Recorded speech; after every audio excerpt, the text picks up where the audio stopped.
Saudi আরবে আগুনে পুড়ে নিহতের বাড়িতে চলছে শোকের মাতম। সেখানকার পরিস্থিতি জানাতে নওগাঁ থেকে যুক্ত হচ্ছেন সহকর্মী কাজী কামাল হোসেন। কাজী কামাল হোসেন, নিহতদের পরিবার কি বলছে এবং মরদেহ বাংলাদেশে আনার বিষয়ে কি তথ্য জেনেছেন?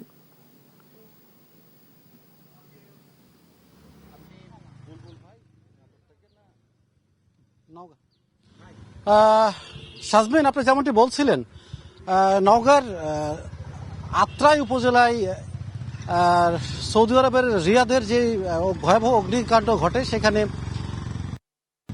হয়েছে এবং আরো দুজন নাটোরের এবং একজন রাজশাহীর, সব মিলে 16 জন নিহত হয়েছে। ইতিমধ্যে আমরা সকলের নাম পরিচয় পেয়েছি। আমি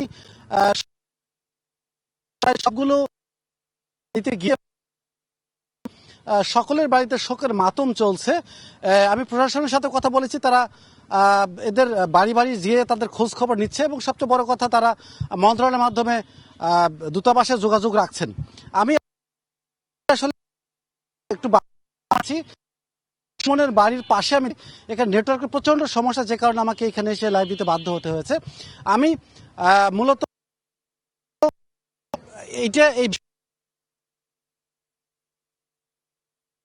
যৌথ কারখানা, সেই কারখানার বর্তমানে জীবিত দুজনের মধ্যে একজন রাজু ইসলাম, আমি তার সাথে সৌদি আরবের রিয়াদে কথা বলেছি। তিনি আমাকে যেমনটি জানিয়েছেন যে সেখান থেকে তারা চেষ্টা করছেন কি করে যত দ্রুত সম্ভব লাশ বাংলাদেশে পাঠানো যায় সে ব্যাপারে তিনি চেষ্টা করছেন। পাশাপাশি সরকারিভাবে উদ্যোগ নেওয়া হয়েছে, তারাও চেষ্টা করছেন। সবকিছু মিলে হয়তো লাশ আজকে নয়, অন্তত আগামী আরো 1 থেকে 2 দিন সময় লাগতে পারে বাংলাদেশে এসে পৌঁছতে। তো নওগাঁর আত্রাই থেকে মোটামুটি আমার কাছে এরকমই ছিল সর্বশেষ তথ্য। ফিরছি স্টুডিওতে। শাজমিন। ধন্যবাদ কাজী কামাল।